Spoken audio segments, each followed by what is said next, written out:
factor. They constantly surprise us, both in amazing ways and not so much. We're Ben and Syya, and welcome to the Gnaw on This Business Bites podcast. This show is all about real-life things we all deal with every day, how they relate to business, and how to make some sense out of our daily chaos. Welcome to the show.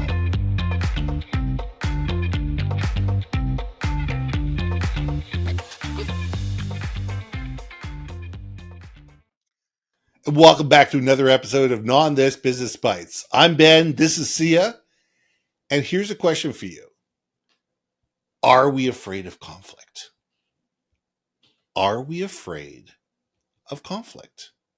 You know, it's amazing to me. I'm hearing stories of people that have been dating for 6 months, and instead of breaking up with somebody, they ghost them.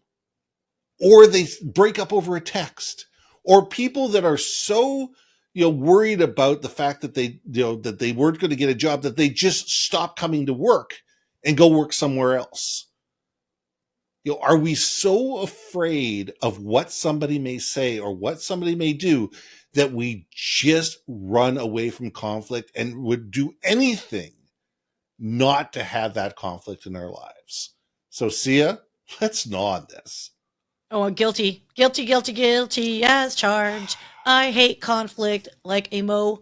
And I think because of my absolute hatred of conflict, that I'm almost like, I am what I hate. Like, you know what I mean? Like, I have a low threshold for BS. Right. Because I don't want to deal with conflict. But what I also realize, I have a low threshold because I don't like conflict. So it's almost like that, feeding serpent self type of thing. Yeah. I have had to have some serious life lessons fairly recently, actually, that I have a problem with conflict resolution with certain types of individuals, relationships, etc. And I've learned, sometimes you've got to address it in a way that you think it's going to be salvageable, and other times, sometimes conflict happens for a reason and it's toxic to the point where you got to let it go, period. So there's that addressing it to fix it, and then there's understanding that you just went down a bad path and it just cut your losses. That's why addressing that conflict has to happen. My problem is that everybody seems to think that conflict has to be adversarial. And that conflict is personal. And conflict can't just be, you feel one way, I feel another way, let's talk about it. And it has to be about, the thing or the idea and not bring personalities into it. And so many people take things so personally today, in the world of helicopter parents and everybody gets a blue ribbon, that we all sit there and get so... oh my God, they're talking about me. My self-worth is down around my ankles again, because that there could be the possibility of conflict, never mind conflict itself. And I think we need to sit there and go, you know what? Sometimes things just need to be said, because if we don't say them, we get into this passive aggressive, world where nobody says everything. Everybody's stabbing each other in the back. Everybody's afraid to talk to somebody because of the pins and needles. And we get into this world where, oh my God, I can't say something because they may cancel me. We need to get beyond that. And it really hurts me watching the younger generation who never were taught how to be conflictual in school. They were never taught how to be, the Socratic method. They were never taught to debate how to debate ideas effectively. And therefore, they're not articulate in a way that they're able to convey ideas without it being taken as a personal affront. And we need to get beyond that. Oh, it's funny you reminded me of? Even if we did teach it in schools, we're still not practicing it today. Absolutely not. Before the pandemic, I've mentioned this before, and you just inspired me. I want to resume it again. I wanted to start up a salon.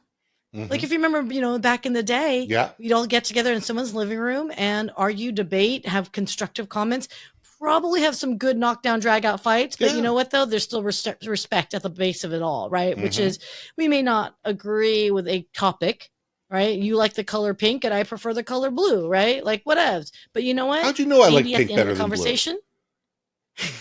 Well, I was just gonna say because I think your shirt's inspiring me. Well, it's is purple, maybe at but the you end know, of it's a different story. You know, bringing out that's my what I was gonna feminine say side. is I'm all right with that.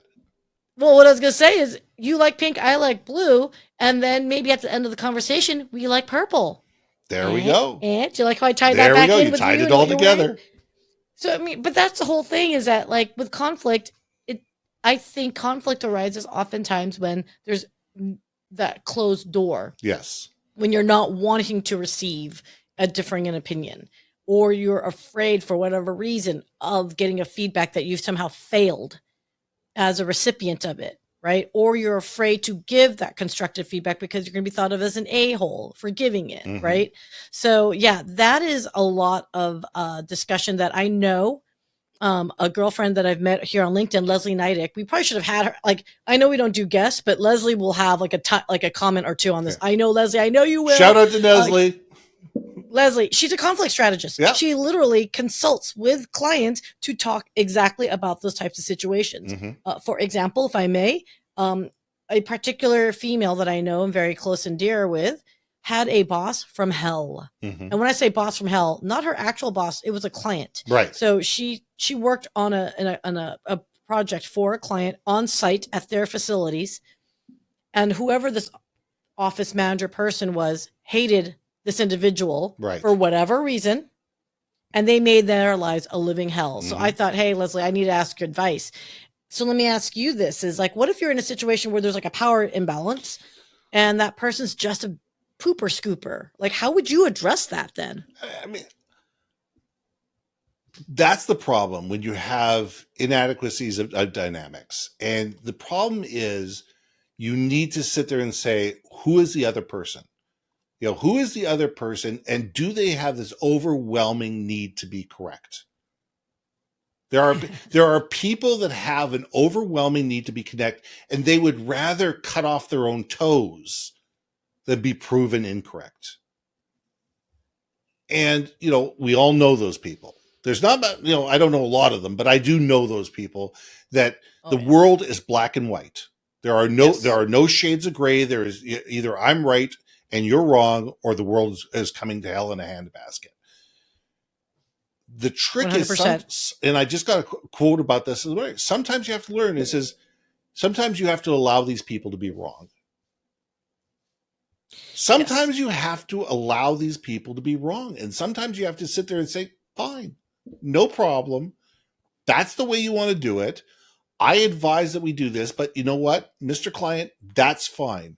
It's your money. It's your company. It's your decision. You want to do it that way. That's fine. Just know that I have in writing that I advised against it. Yeah. And if and when it blows up, it blows up. And you can always go back and just sit there and say, hey, listen, you know what?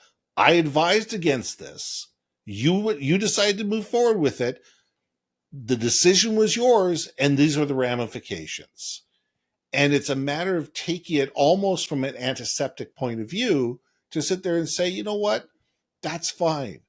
If that's your decision, if that's the way you want to do things, if that's the way you want to run your company, I have two choices.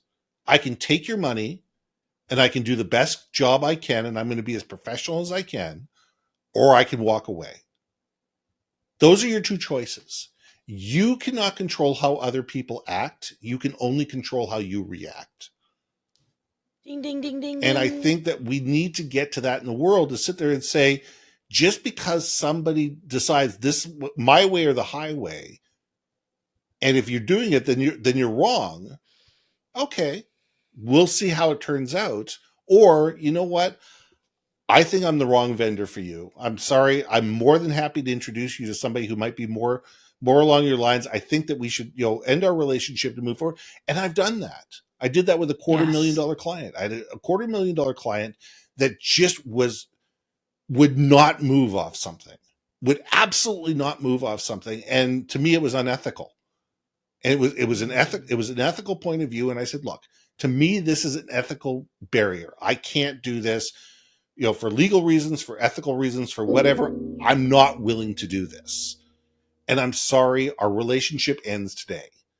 And I walked away. I said, pay me what you owe me, and I'm walking away as today. I will get you all the materials. I will introduce you to somebody who may be better suited to you, but I'm not doing this anymore. And those are our choices. Yeah. That's great. I mean, and wow, you again, it is striking that when to cut your losses if it just can't work out. I say, obviously, for human relationships in general, is work it. Try to work it out. Try to dig deeper. Try to maybe conflict arises is because motivations are misunderstood, or maybe humor is misunderstood. People, back off. Okay, I'm funny at times, but funny looking. I'm kidding. No, but no, seriously, no, I'm funny looking. But stop. But it is that I think it's, do you want to take the time? Yeah. Do you want to take the time to fix whatever problem there is? And I have been in personal relationships where I was like, you know what? I feel like the pros and cons, the cons are outweighing the pros. I don't see a future where those cons turn into pros. Mm-hmm.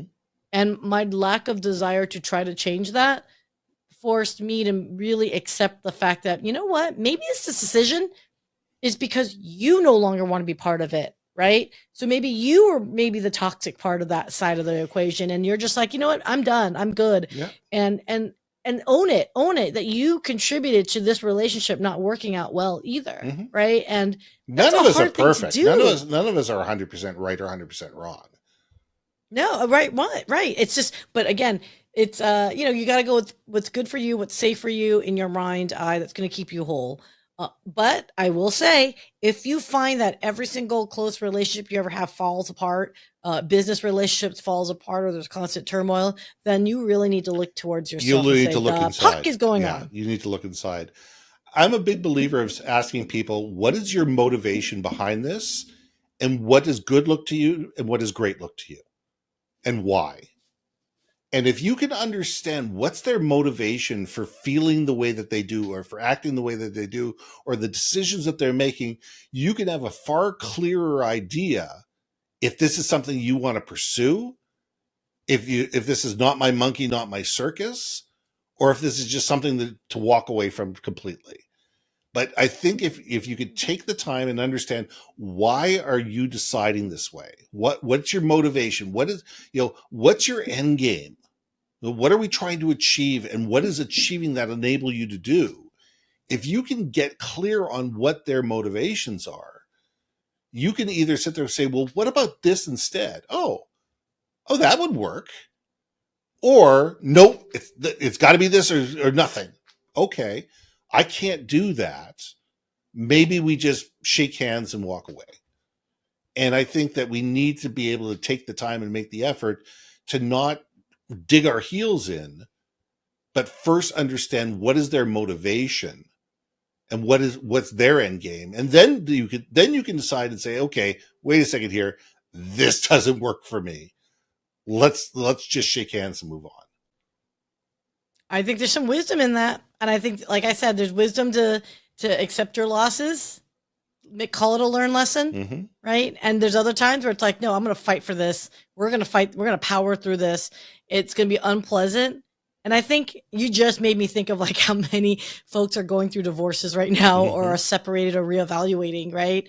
It's the same thing with business, right? With your business partners, or client to business, like relationship, or client to business. Yeah. Client to business. Exactly. Client to business relationship. You got it.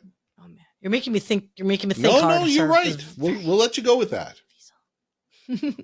But no, I think I would love to hear the audience, what they think as far as conflict resolution and how one addresses it. Would love your feedback, you guys, because no one way is going to be the perfect way. And every situation is so unique. I would like to learn better techniques. Leslie Neidick, calling Leslie Neidick. Because I know I need help on that. I think a lot more people need help than I think they realize. So that's my 2 cents to gnaw on today. I think to close this out, that we need to realize that none of us are perfect. None of us are all knowing. None of us are unbiased. None of us don't have an agenda.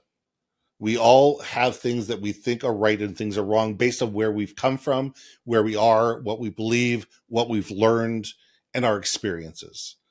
And that leads us to sometimes to dig in our own heels. And sometimes we have to sit there and wait a second here. Somebody's coming from a different point of view. It's probably my best interest before I dig in my heels to understand what their point of view is, understand what their motivations are. And then if we disagree, we can either have a healthy debate or we can shake hands and we can move on. And the choice is ours. So how about we leave it there, Syya? Great. I know we could keep talking about this. Absolutely. But I don't want to get in conflict with you. I understand, but you know what? We'll do it off there. I'm Ben. And I'm Syya. We'll see you soon. Hey. Thanks for listening to another episode of Gnaw on This, Business Bites. If you liked what you heard, we most humbly ask that you like, share, and hit that subscribe button. And if you want to communicate more effectively within your organization, contact Ben at yourbrandmarketing.com or me at brilliantbeammedia.com.